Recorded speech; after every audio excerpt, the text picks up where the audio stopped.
Friendship that means so much to me. We'll never run it you. You'll always be there for me. I depend on you. Together we'll be the best team.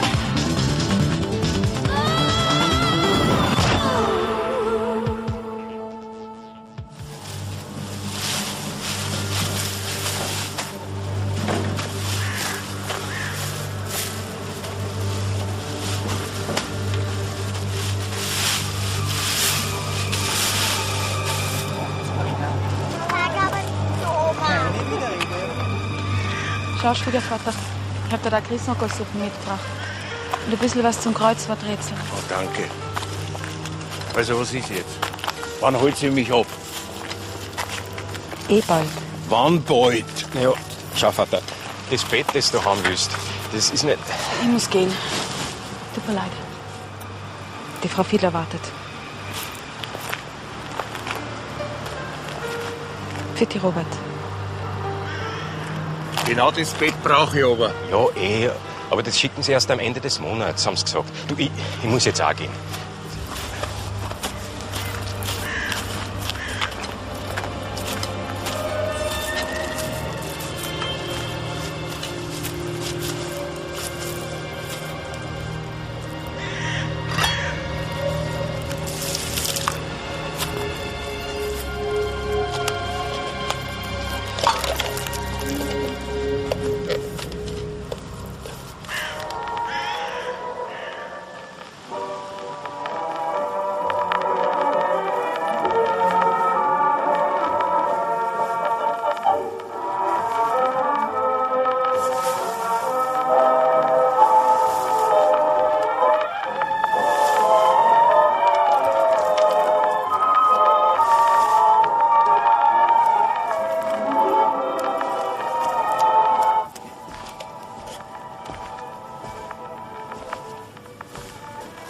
Schleichte Grippe.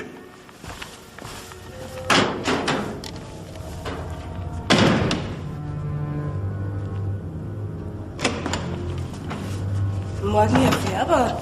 Na, haben wir uns verirrt?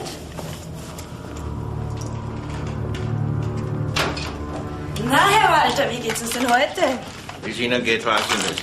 Aber wie soll es mir schon gehen, einen alten Menschen, der nur auf seinen Tod wartet? Mich vergiften Sie nicht.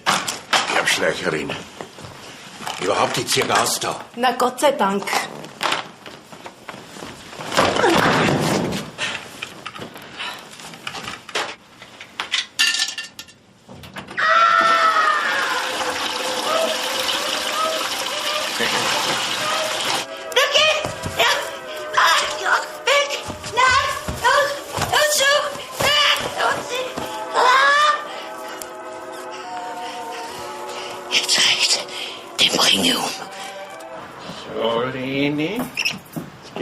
An die frische Luft. Was das gehört, der haben wir's wieder gegeben, der alten Schabracken.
Na, Sportsfreund, was ist mit dir?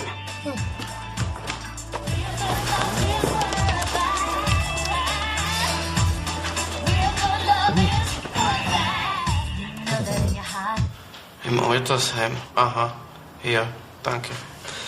Mord am Sonntag. Sehr schrecklich. Gehört eigentlich verboten.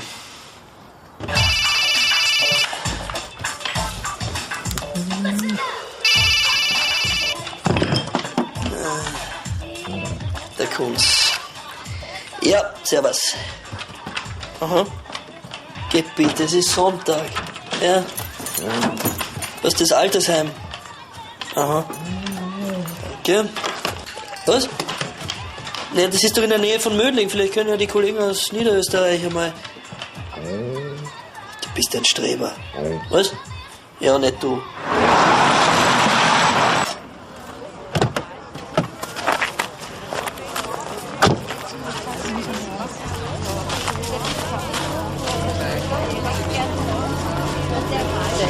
Das Vogel, die Lene, das arme Viecherl. Wissen Sie, wo das jetzt herumgeht, das weiß ich nicht. So ist es wahr, dass den Walter vom Balkon wegstehst. Nein, der Herr Wald ist verunfallt. Ich bitte Sie, und jetzt kommen Sie, gehen Sie. Und weiß gar nicht, was die Polizei da will. Na, kommen Sie, meine Damen. Wer waren die? Die Frau Helmbrecht, die Heimleiterin. Herr Inspektor, Ja. ich hätte noch eine Frage. Bitte. Haben Sie das Vogel gekannt? Von wegen verunfallt. Das war mit ziemlicher Sicherheit Mord. Der Tote hat eine Verletzung im Gesicht. Frisch. Also offenbar schon vor dem Sturz passiert. Von einem Schlag oder so. Und womit? Na, das werde ich hoffentlich bald wissen. Du, wir haben da noch einen Zeugen, den Herrn... Watzek. Watzek, bitte mein Name, Herr Kriminalrat. Ich habe sie gesehen, die Mörderin. Ja, kaum war er hinabgefallen, hat sie schon heruntergeschaut von dem Balkon dort. Ja, wer? Ja, die Tänzerin, ne? Was liegt an? Schaust denn du aus? Sonntag. Dass du da bist. Vielleicht kannst du etwas über die Familienverhältnisse von dem Toten rausfinden. Naja, und die Heimleiterin, die ist... Im Parterre, ich weiß. Besser? Die Tänzerin heißt Gebetsberger und wohnt da drüben. Wo wohnt das Opfer, der Herr Walter? Da. Ja, dann gehen wir da hin. Jeden Tag füttert er sein Vogel und gerade heute rutscht er aus. Sonntag, Hauptbesuchstag, alle Verwandten im Haus und die Polizei. Ich habe Sie nach Walters Verwandten gefragt. Einen Sohn hat er, eine Schwiegertochter und einen Enkel gibt's auch. Kommt selten. Naja, kein Wunder. Was heißt das? Er war ein bisschen schwierig, der Herr Walter. Na, Rex, wer war denn sonst noch am Balkon? Habt ihr den schon fotografiert? Ja.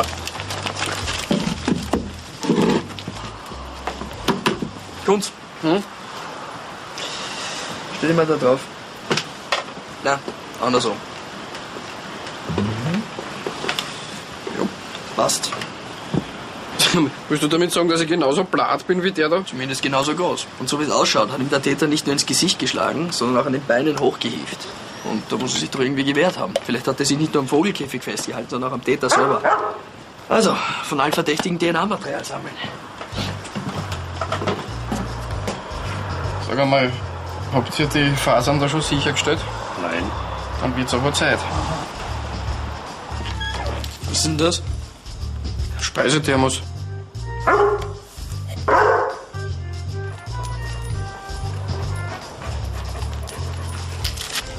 Ich hab dir ja gleich gesagt, gehen wir zuerst zur Tänzerin. So, blaue Wollfasern. Sag mal, merkst du gar nichts? Pfui, pfui. Also Hunde haben in diesem Haus nichts zu suchen. Der Hund schon, Frau Gebetsberger. Der ist nämlich Polizist und Polizisten haben immer was zu suchen. Wir starten Hoffmann Kriminalpolizei. Das ist mein Kollege Kunz. Frau Gebetsberger, Sie waren heute um 9:15 beim Herrn Walter im Zimmer, stimmt das? Was sollte ich bitte bei diesem primitiven Kerl zu suchen haben? Keine Ahnung. Aber das werden Sie mir doch sicher gleich sagen. Einen Augenblick.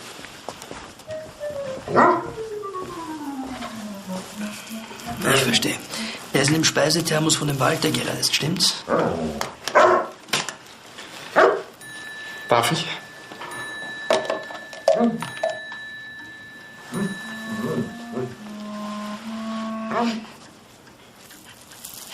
Machen Sie ihn auf der Stelle tot, diesen grauslichen Drachen. Ja, haben Sie was gegen Tiere? Nein, aber gegen den Herrn Walter. Der hat sie öfter geärgert. Dieses Ekel, dieses... Und wegen dem Salamander waren sie bei ihm im Zimmer. Er war am Balkon. Der war nicht am Balkon. Der war gar nicht da. Da hat er watzig geschrien und der Walter ist unten gelegen. Also das war furchtbar. Der ist ausgerutscht oder gesprungen. Weder noch. Jemand hat ihn kräftig gestoßen. Der Herr Walter ist nämlich ermordet worden. Aber ich hab damit nichts zu tun. Ich? Nur weil ich... Weil Sie zur Tatzeit in seinem Zimmer waren. Aber ich war's nicht. Der Färber war's. Der ist vor der Tür gestanden, um die Pflegerin, die Heidi, die habe ich davon rennen sehen. Ich hab dem nichts getan. Ich schwör's.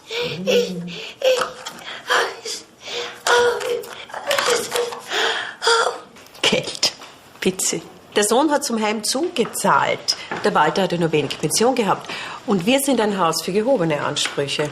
Das hat man sich dann aber offensichtlich nicht mehr leisten können, weil der Sohn den Vater jetzt zu sich nimmt. Also, respektive nehmen wollte. Sagen Sie, was machen Sie da? Der Walter korrespondierte mit einem Notar. Ich dachte, da gibt's nichts zu erben. Naja, da müssen Sie schon den Sohn fragen. Der war ohnehin da heute. Ah ja? Wann? Na, heute. Keine Frau? Keine Frau? Frau Giebelsberger.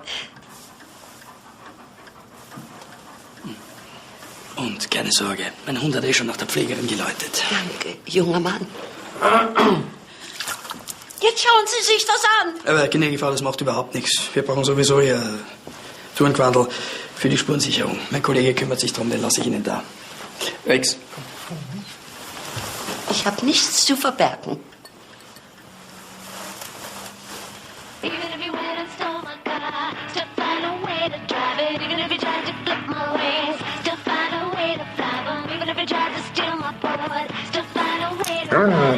Hey! Fräulein Heidi, Ja, der Rex findet, Sie vernachlässigen Ihre Schützlinge. mich können Sie auslassen, weil ich habe den Walter sicher nicht vom Balkon gestessen. Oder keiner gesagt? Wann haben Sie den Walter das letzte Mal gesehen? Also, lebendig, natürlich. Bei meiner Runde in der Früh, um 9:30.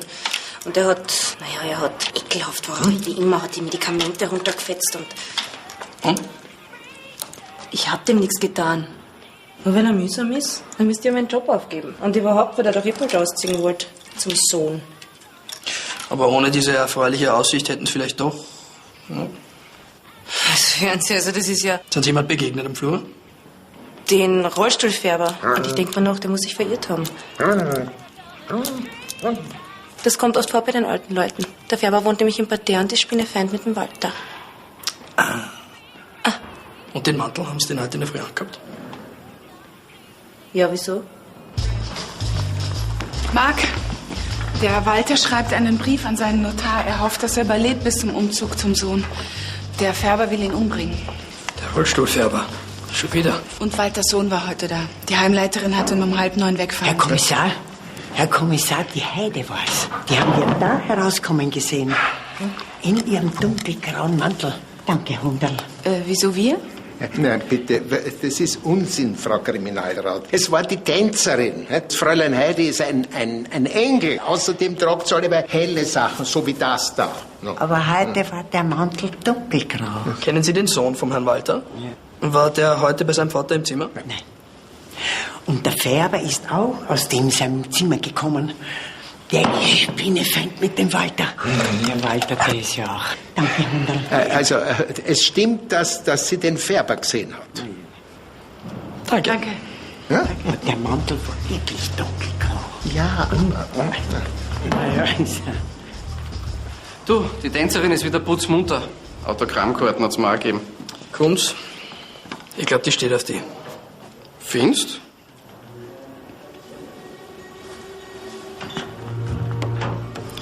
Gehen wir lieber da rein. Und du stellst Schmiere, gell?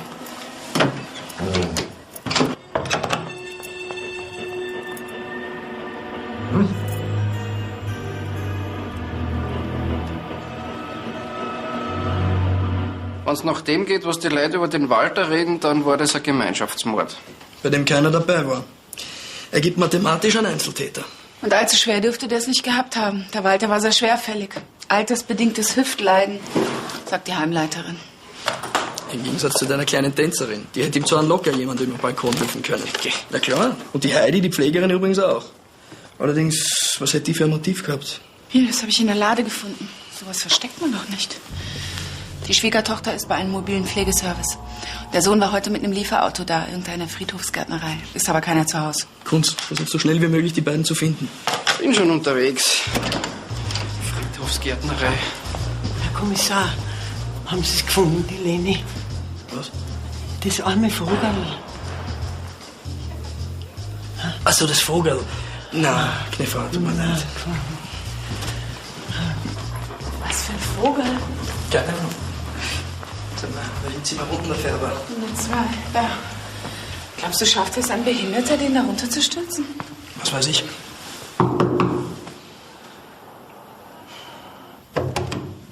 Hallo? Herr Färber?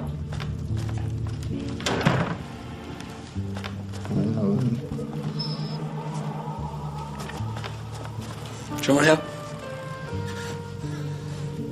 Kräftig genug wäre er.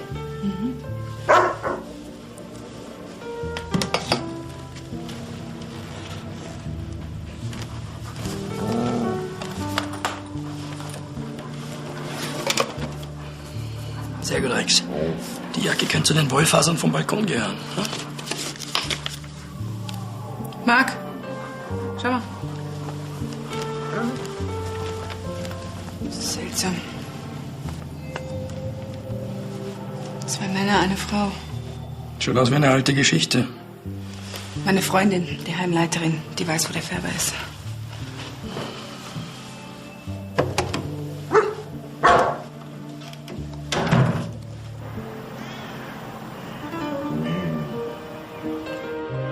Ah, das Vogel.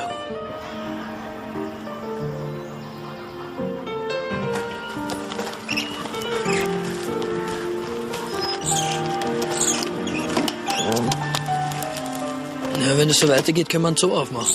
Hm? Danke, wunderbar.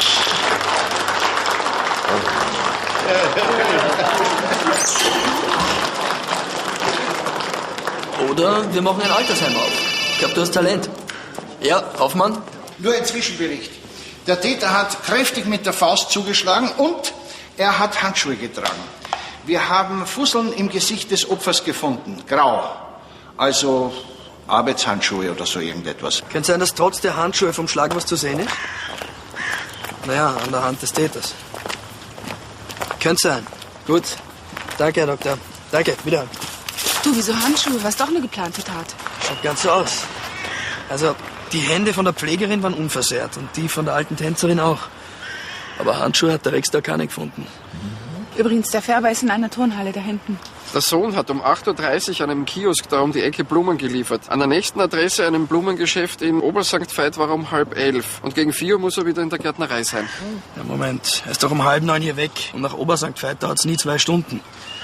Und als Lieferant hat er sicher Arbeitshandschuhe. Aber ich schau mal vorher diesen Färber an. Du, die Schwiegertochter, die Erika, ist seit 9 Uhr beim Pflegefall. Die schaue ich mir mal an. Kunz, schreib diesen Notar auf. Vielleicht gab es ja außer dem Brief noch ein Testament. Am Sonntag? Ja.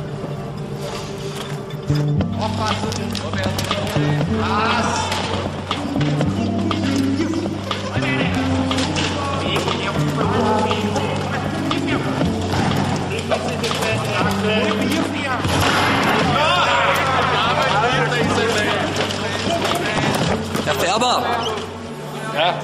Kriminalpolizei. Könnt ihr einen Augenblick mit Ihnen sprechen? Tabor.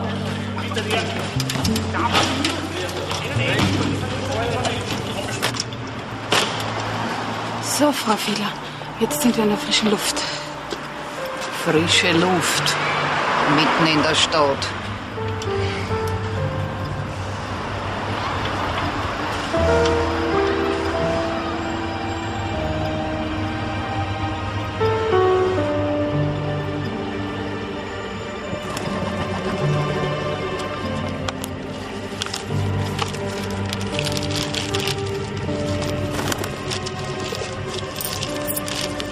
Nix da, Erika. Ich zahl doch nicht für die... Frau Walter? Frau Inspektor, können Sie wechseln? Nein, es geht nicht um Zeitungsdiebstahl. Es geht um Mord. Frau Walter, Ihr Schwiegervater, ist heute Morgen ermordet worden. Was? Ermordet? Haben Sie jemanden gesehen? Beim Hinfahren Pflegerin Heidi. Sie ist aus Walters Zimmer gekommen. Beim Wegfahren Frau Gebetsberger. Die ist ganz aufgelöst in ihr Zimmer gerannt. Naja, die zwei waren. Aber Sie sind mit dem Walter auch nicht so richtig klargekommen, oder? Ich? Nein. Wie kommen Sie auf die Idee? Schauen Sie mal, das haben wir bei Ihnen im Zimmer gefunden. Das sind doch Sie. Ja. Und das könnte doch eventuell Ihr alter Kumpel Walter sein. Nein, das Foto, das habe ich so bekommen. Der Kollege da war echt eitel. Kann ich sonst noch was für Sie tun? Ja, das war's. Viel Spaß. Komm, Max.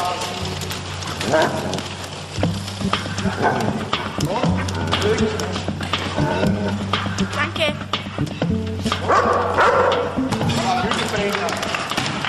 Ich bin doch heute in der Früh noch bei ihm gewesen mit meinem Mann. Und Sie waren heute Morgen im Heim? Ja. Also, nicht im Heim, wir waren mit ihm im Park. Und ich bin kurz vor 8:30 gegangen zu Frau Fiedler und mein Mann, der Robert, ist noch bei ihm geblieben. Also das ist wirklich wahr, Frau Inspektor. Seit 9 in der Früh ist sie bei mir, die Erika. 3-mal in der Woche kommt sie. Gerade jetzt, wo er doch hätte zu uns ziehen sollen. Das Zimmer von unserer Tochter, die ist ausgezogen. Warum wollten Sie denn Ihren Schwiegervater zu sich nehmen? Wir können uns das Heim nicht mehr leisten, weil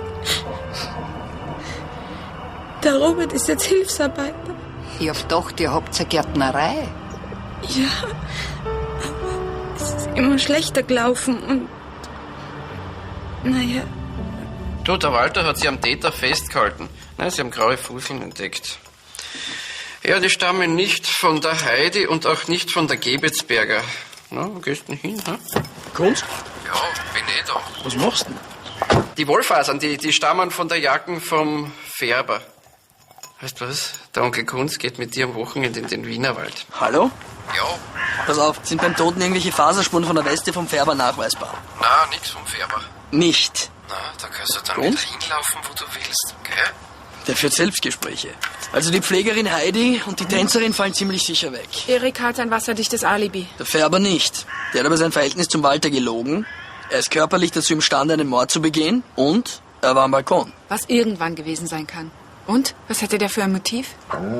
Der Sohn hat eines. Er ist mit der Gärtnerei des Vaters pleite gegangen und ist seitdem Hilfsarbeiter im Betrieb, der ihm mal gehört hat. Er kann das Heim nicht mehr zahlen und... Vielleicht wollte er ihn loswerden. Mhm. Also gut, schauen wir uns den Sohn noch mal an. Rex, komm.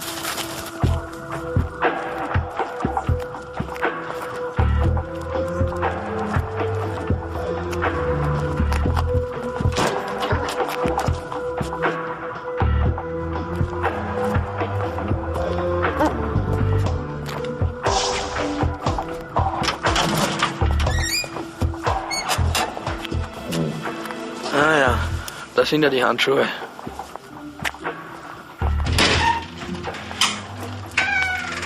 Hallo? Ah, grüß Sie. Kriminalpolizei. Na, ihr seid aber fix. Der Karl vom Överrevier hat gesagt, ihr kommt erst in einer halben Stunde. Wie bitte? Rex, hol ihn dir! Niki, die andere Seite.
Mit der Hand haben sie dem Vater ins Gesicht geschlagen und dann haben sie ihn vom Balkon gestürzt. Stimmt's? Was? Ist der Vater tot? Ermordet. Wo waren Sie denn in der Zeit zwischen dem Besuch bei Ihrem Vater und der Lieferung in Oberst Veit? Spielen war ich. In einer Spielhalle. Das muss ein Irrtum sein. Ich hab doch dem Vater nichts getan. Ja, fein. Warum sind Sie dann davon gelaufen? Ja, wegen dem Geld. Welches Geld? Ja, das werden wir schon überprüfen. Niki.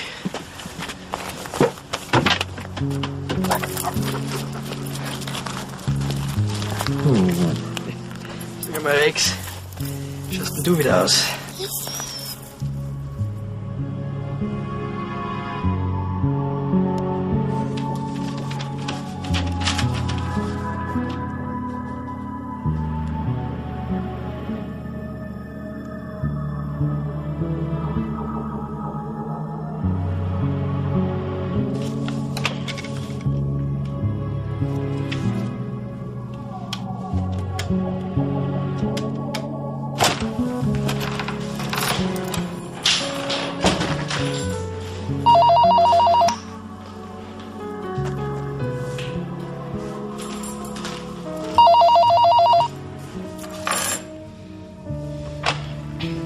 Walter? Herr Färber?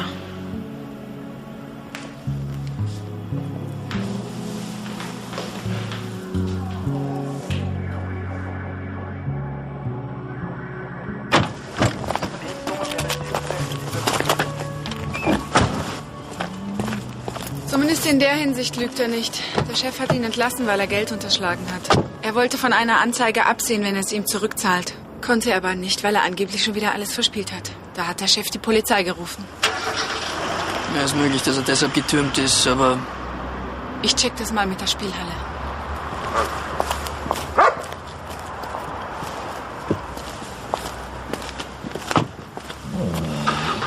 Ist aber nicht der Ernst, oder?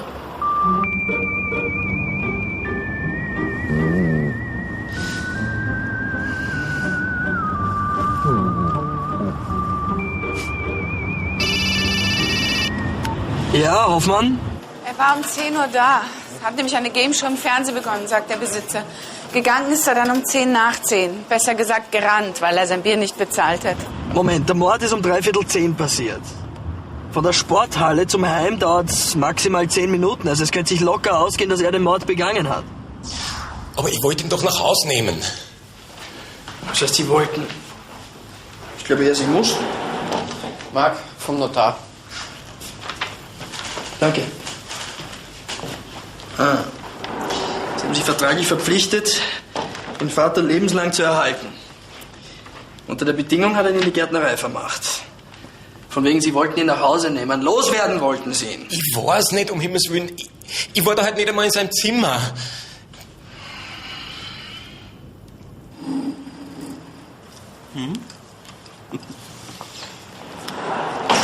Was ist jetzt mit der Spurensicherung?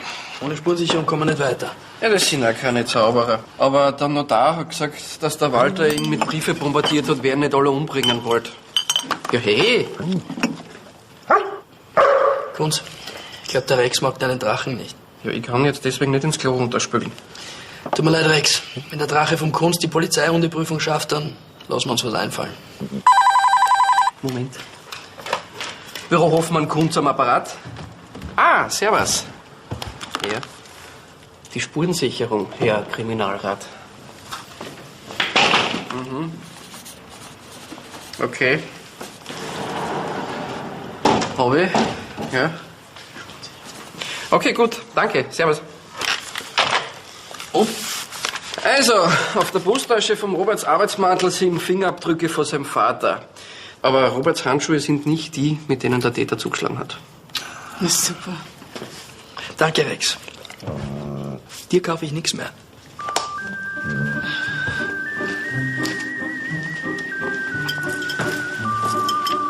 Wo sind die Handschuhe? Ihre Arbeitshandschuhe. Im Auto. Müssen vorne liegen 2 Paar. Da war nur ein Paar. Ja, was weiß ich, dann habe ich sie eben liegen lassen irgendwo. Ich weiß nicht, in irgendeinem Blumenladen oder daheim. Zu Hause? Herr Walter, Weiß Ihre Frau, wo Sie heute liefern waren? Sicher. Hab jeden Sonntag dieselbe Route.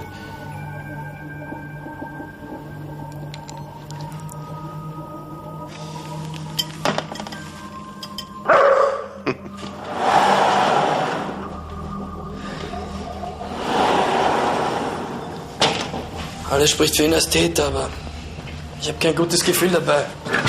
Wir brauchen diese verdammten Handschuhe. Moment einmal. Die Erika Walter braucht doch von der Fiedler ungefähr eine halbe Stunde.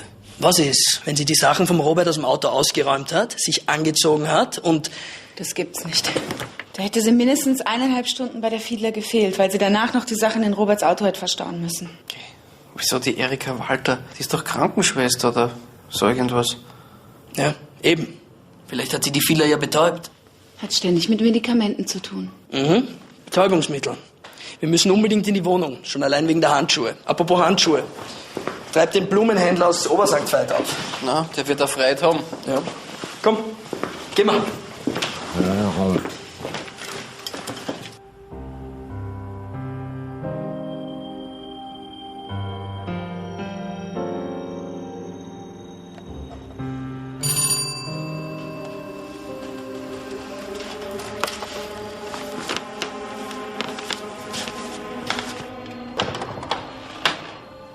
Guten Abend, Frau Walter. Was wollen Sie um die Zeit? Wir haben einen Durchsuchungsbefehl. Können wir kurz reinkommen?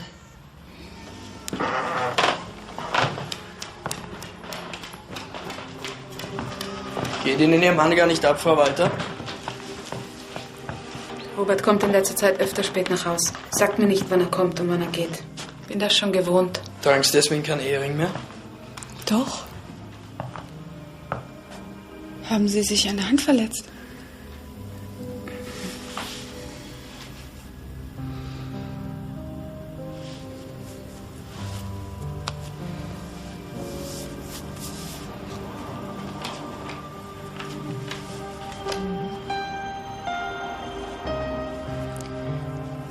Früher war er ganz anders, der Robert.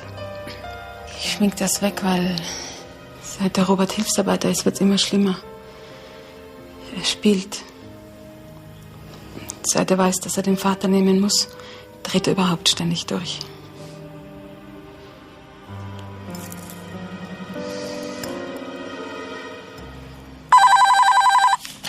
Mordkommission kommt. Ja.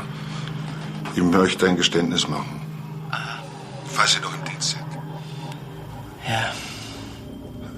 Ich habe Bruno Walter umgebracht. Vor einem Monat ist sie ausgezogen, meine Tochter. Da hätte der Vater wohnen sollen. Ihr Schwiegervater bei Bergsteigern? Mhm. Kann es sein, dass Ihr Schwiegervater mit dem Herrn Färber zusammengeklettert ist?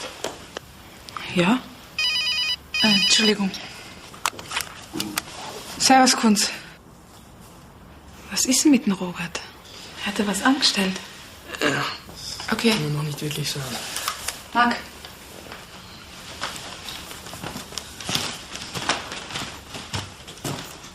Du, das war der Kunz. Der Färber hat ein Geständnis abgelegt. Also doch der Färber. Naja, die alte Geschichte. Außerdem glaube ich ihr, dass der Robert gewalttätig war. Ich auch. Der Färber. Naja, trotzdem. Schau dich nach Medikamenten um und lass sie überwachen. Okay. Rex!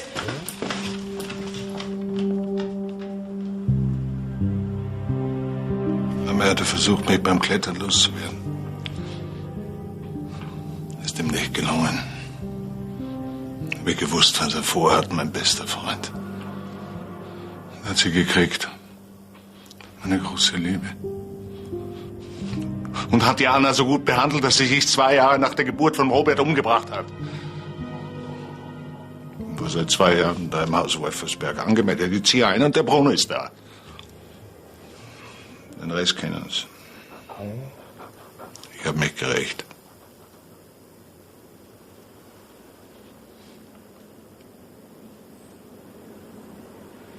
Er stand da und verringt mich noch. Krüppe, hat er gesagt.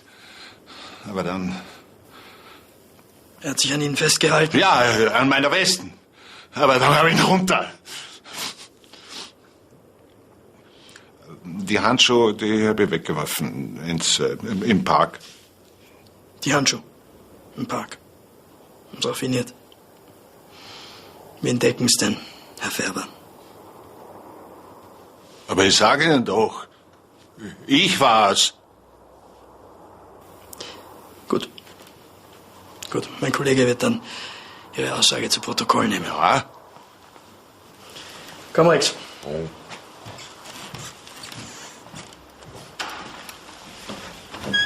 Du, soll ihn dann gleich mitnehmen? Na, ich weiß nicht. Warum deckt er jemanden? Ich rede noch mal mit ihm. Was ist denn mit dem Besitzer von dem Blumengeschäft in Obersankt Veit? Der sagt, dass niemand Handschuhe vergessen hat. Na gut, der soll trotzdem in einer halben Stunde zu seinem Geschäft kommen. Komm, Rex.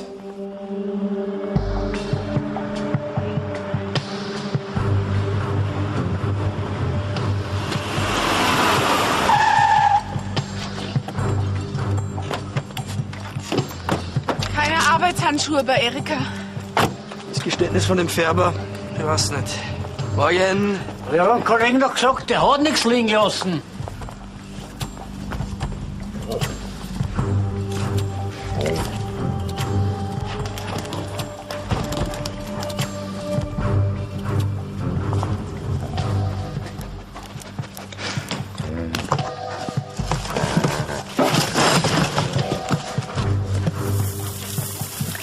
Na, endlich, da haben wir's ja.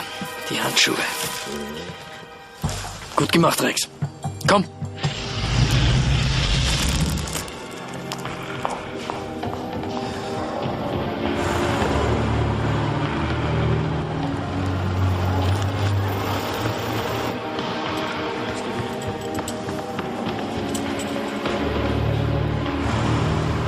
Morgen, Herr Kommissar. Morgen. Ist was Neues? Nein, die Frau Walter hat das Haus nicht verlassen. Ich hab kein gutes Gefühl bei der Frau.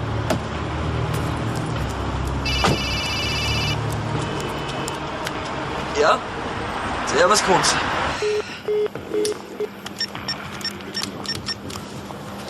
Verdammt, jetzt komm schon. Aber warum hat er dann gestanden? Ja, weil er Krebs hat. Er weiß, dass er nicht mehr lang lebt. Alles klar. Danke. Niki. Marc. Zugeschlagen hat jemand, der besonders raffiniert war und darunter Operationshandschuhe getragen hat. Aber sie sind an einer Stelle gerissen. Wir haben eine winzige Blutspur gefunden. Und jetzt rat er mal von wem. Naja, von der Erika Walter. Okay, danke.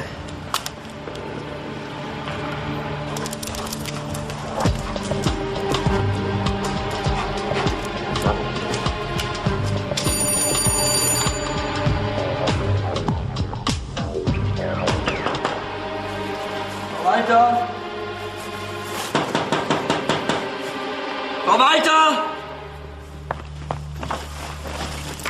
Ich will nur mit Ihnen reden. Frau Walter, komm, jetzt mach uns die Tür auf.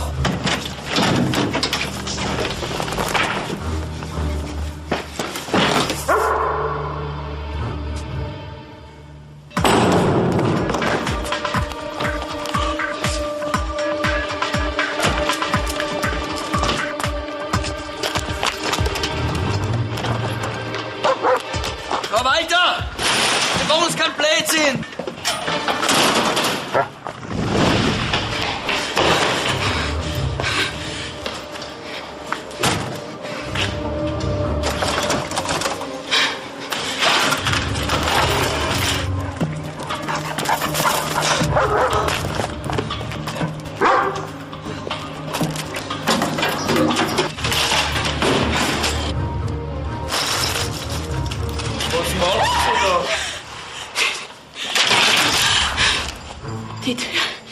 Die Tür in den Hof aufsperren. Los!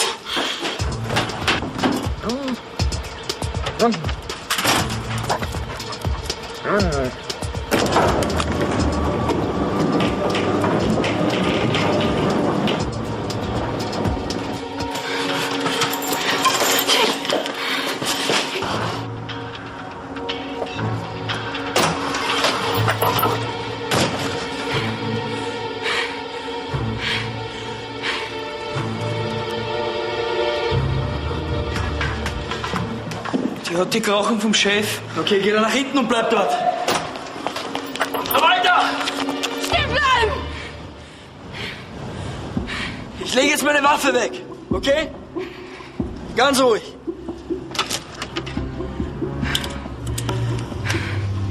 Ich habe keine Waffe mehr. Bleiben Sie stehen! Was haben Sie mit der Frau Fiedler gemacht?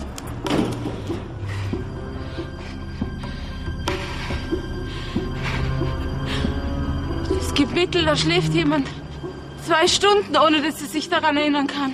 Sonst habe ich ihr nichts getan.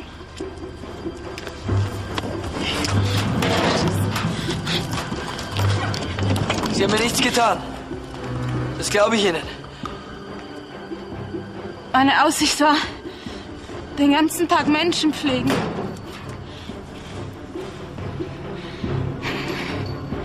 Und am Abend den Schwiegervater dies. Und Ihr Mann hat seine Wut an Ihnen ausgelassen. Ich wollte sie beide loswerden. In Ruhe, diese...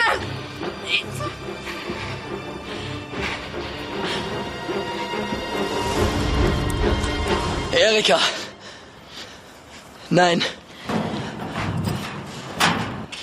Machen Sie keinen Blödsinn. Sie haben doch eine Tochter. Ha? Erzählen Sie mal was von Ihrer Tochter. Wie alt ist denn?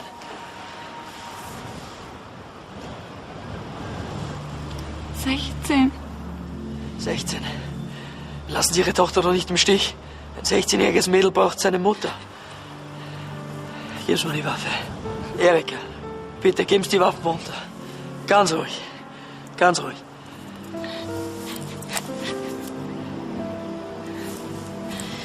Okay, sehr gut.